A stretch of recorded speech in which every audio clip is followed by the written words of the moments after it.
Only about 1 in 3 New Zealanders say they trust the news. That's the finding from this year's AUT Trust in News survey, which has been held every year since 2020. Have a look. In February this year, 1,000 people were asked how strongly they agreed or disagreed with the statement, "I think you can trust most news most of the time." While there hasn't been much change in this result since last year, the proportion of people saying they don't trust most of the news most of the time is still well below pre-COVID times.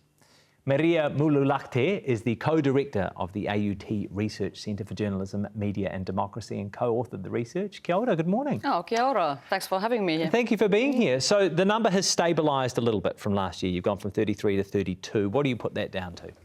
Well, we were a bit surprised that, it came and it seems to be stabilizing and leveling up. So, but I think there are a couple of things what we think. The one is that we now have a longer kind of, distance from the COVID period when there was a lot of angst against the media and a lot of, sort of what we called unfair media critique.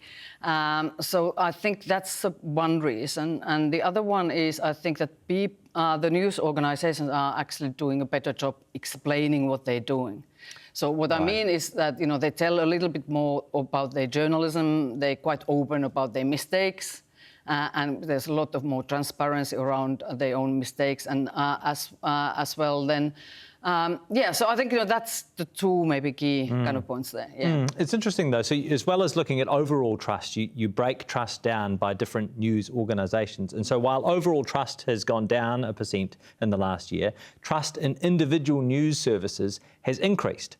So why has one level of trust gone down and the other level of trust has increased?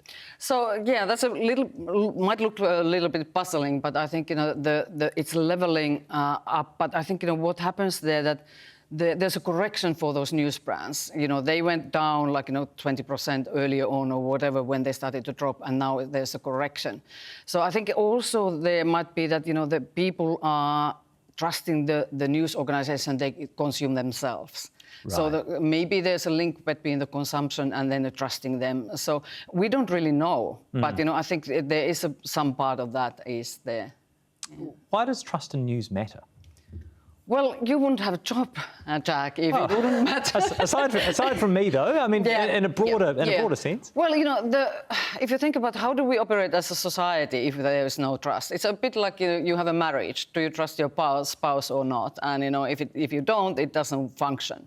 The society is a little bit similar. That if we don't trust anything, and we already see that erosion on the information that people see that they don't trust anything. There is that notion that I don't trust anything I see. I have my own trust or my own truth. So I think, we can't function as a democracy if we don't have that trust. And if you look at what's going on in the US, we know it can lead to the chaos or that kind of situation. It's interesting, as part of the research, you break down trust by political preferences, and it's clear that people on the so-called political left or centre-left are more trusting of news than people on the right or the centre-right. Why is that? Well, again, I think it comes to their politics or their political beliefs. If we look at for example, by the party vote in 2023, we looked at where is the trust in news media in by the party vote, and you can see that those who voted ACT and New Zealand First are least trusting, and I don't think it's any surprise to anyone because they've been quite they quite vocal about that they don't trust the media.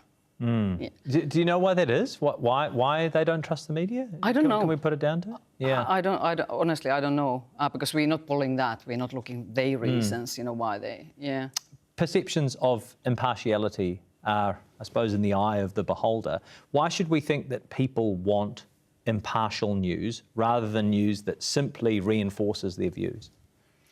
That's a good question because. I don't know, but what we see is that people, they want factual news, and I think that's a kind of, I'm not sure that how well, people understand how the journalism operates, and how there is not such a thing that complete objectivity or neutrality. I don't know. To what extent has COVID decayed people's news and trust?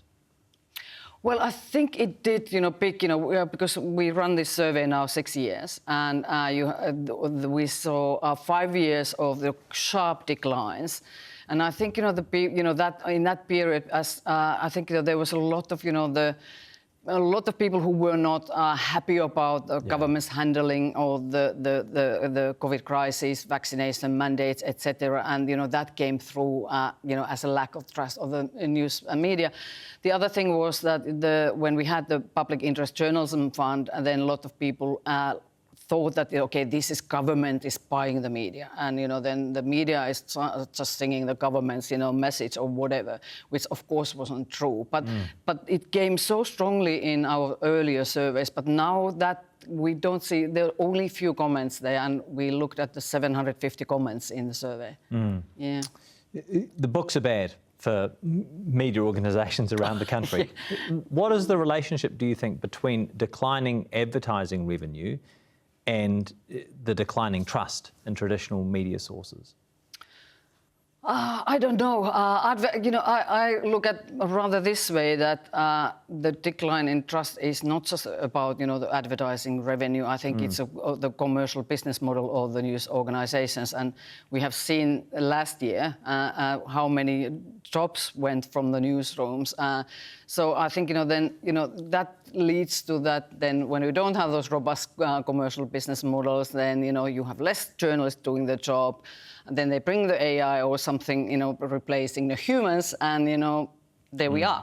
Let's speak about AI. This is the first time you have asked this question, and take a look. You asked people's perceptions about the use of artificial intelligence tools when it comes to news media. And it's clear that at the moment, people aren't super supportive of AI. What should news leaders and newsroom leaders do with this information when it comes to looking at different tools that might help them to assist in their reporting? Well, we saw that about 60% of the New Zealanders say that they are not happy with the news which is produced with the AI, but with some human oversight. So they accept that, okay, these would be mainly produced with the AI. So, and when you look at, what are the most important things for the people when we ask that, what makes them trust the brand, open and transparency was good quality journalism and not unreasonable bias or something like that.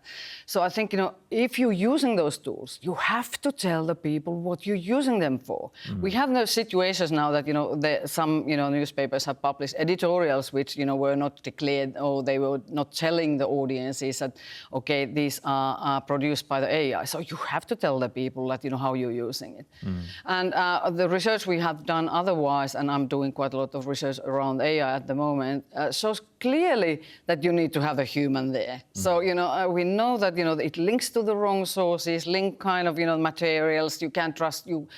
People have to still verify that information, and that's a journalist's job to verify. I want to ask about the methodology of your research, because some of your research is self-selecting. For example, do we really think that half of New Zealanders pay for news? Well, that's, That's what they say. I know, Yeah. but we don't know exactly. We know what they pay in this country, but then they say also that they pay for other services. Yes. And when we did the focus groups, and we had young people and more senior people in the focus groups, it was clear that they actually pay then, like the New York Times or some other services, So.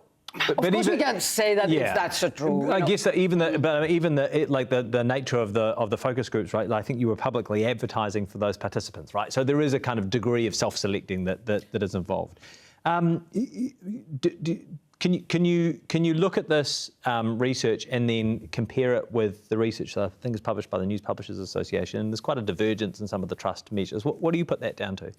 Yeah, so when NPA, News Publishers Association, put their research out, and they said 80% of the New Zealanders trust the news, and I don't quite believe that because then the Reuters has actually studied the news trust in 46, 47 countries since 2011, and Finland has been always on top of that survey, and the trust there is 69%. So suddenly New Zealanders would be more trusting than Finns. I don't think so.